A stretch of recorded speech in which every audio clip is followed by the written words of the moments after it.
नाशिकमधल्या TCS कंपनीतल्या धर्मांतर प्रकरणातील फरार आरोपी निदा खानला नाशिक गुन्हे शाखेने अटक केली आहे। वरिष्ठ पोलीस अधिकारी निदा खानची चौकशी करतायत।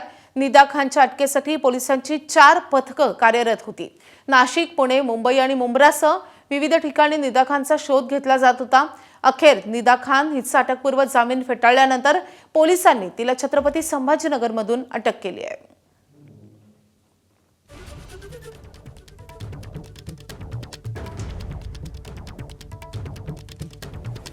दरम्यान नाशिक रोड पोलीस ठाण्याबाहेरून याचा आढावा घेतलेला आहे आमचे प्रतिनिधी मुकुल कुलकर्णी यांनी।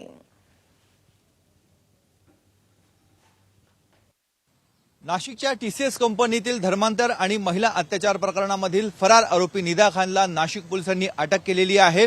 नाशिक रोड पोलीस ठाण्याच्या लॉकअपमध्ये सध्या तिला ठेवण्यात आलेले आहे। आपण बघतोय मध्यरात्री 2:30च्या सुमारास निदा खान ही नाशिकमध्ये तिला पोलिसांनी आणलेलं आहे आणि आतमध्ये ती आता पोलीस कोठडीमध्ये आहे। थोड्याच वेळामध्ये वरिष्ठ पोलीस अधिकारी इथे पोहोचतील आणि निदा खानची चौकशीला सुरुवात होणार आहे। निदा खानच्या तपासासाठी पोलिसांची 4 पथकं तैनामध्ये होती। त्यातील 3 पथकं ही प्रत्यक्ष फील्डवर होती, तर 1 पथक हे तांत्रिक सहाय्य करत होतं।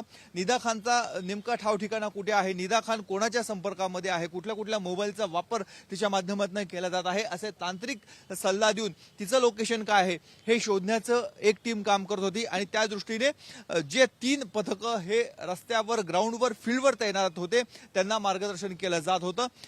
25 मार्चला या संदर्भातला पहिला गुन्हा दाखल झालेला होता। 25 मार्च पासून निदा खान ही फरार होती। दरम्यानच्या काळात तिच्याकडनं अटकपूर्व जामिनासाठी अर्ज देखील करण्यात आलेला होता।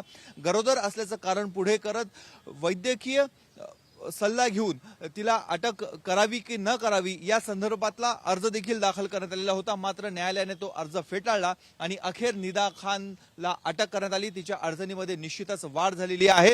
थोड्याच वेळामध्ये वरिष्ठ अधिकाऱ्यांकडून तिची चौकशी केल्यानंतर तिला सोनोग्राफीसाठी इथल्या एका रुग्णालयामध्ये नेलं जाईल।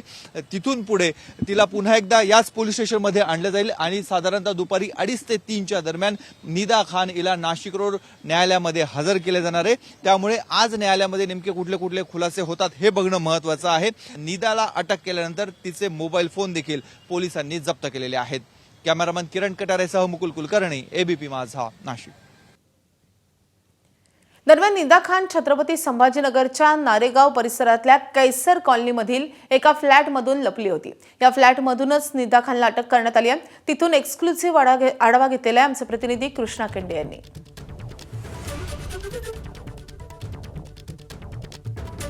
निदा खान कुठे लपून बसली होती, तर त्याचं उत्तर आहे हे घर। हे कौसर कॉलनीतलं कौसर पार्कमधलं हे घर आहे। याच ठिकाणी 1 तारखेपासून ती वास्तव्यास होती। आजूबाजूच्या लोकांनी सांगितलं की कोणी भाडेकरू आलाय असं त्यांना वाटलं। कोणीही घराच्या बाहेर या ठिकाणी पडत नव्हतं। आत्ता देखील आपण पाहिलं तर या घराला भलं मोठं या ठिकाणी कुलूप लावण्यात आलेलं आहे आणि ती 1 तारखेपासून या ठिकाणी आली होती। अटकेपासून या ठिकाणी ती पळत होती असं पोलिसांचं मत आहे। पोलिसांना खबर मिळाली।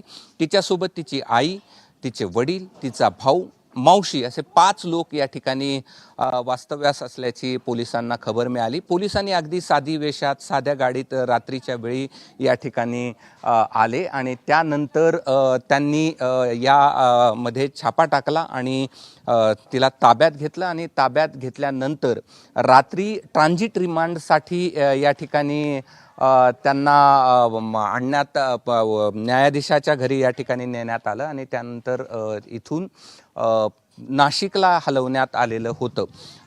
आपल्यासोबत काही स्थानिक लोक आहेत, आपण त्यांच्याशी या सगळ्या संदर्भात बोलण्याचा प्रयत्न करूया की रात्री किती वाजता पोलीस या ठिकाणी आली होती आणि काय काय केलं त्यांनी। नहीं सर, मैं इकड़ा नहीं होते, मैं कभी आया अभी सवेरे घर पे। हम तो सिटी में रहते, ये गोडाम बंद रहता हमारा। ओके, की आपण पाहतोय की हे घर आहे आणि याच ठिकाणी ती 7 दिवस वास्तव्यास होती आणि लपून बसलेली होती। मात्र पोलिसांना छापा मिळाला। घर कसं निर्जळी आहे, म्हणजे कोणालाही संशय येणार नाही अशा पद्धतीचं घर आहे। मागे शेती आहे, निर्मनुष्य थोडासा एरिया आहे। नारेगाव म्हणजे शहराच्या दूर आहे आणि आता आपण पाहिलं तर पोलिसांनी छापा टाकला आणि छत्रपती संभाजीनगरच्या याच घरातून तिला ताब्यात घेण्यात आलंय। कॅमेरामन धनंजय दारुंटेसह मी कृष्णा केंडे, ABP माझा, छत्रपती संभाजीनगर।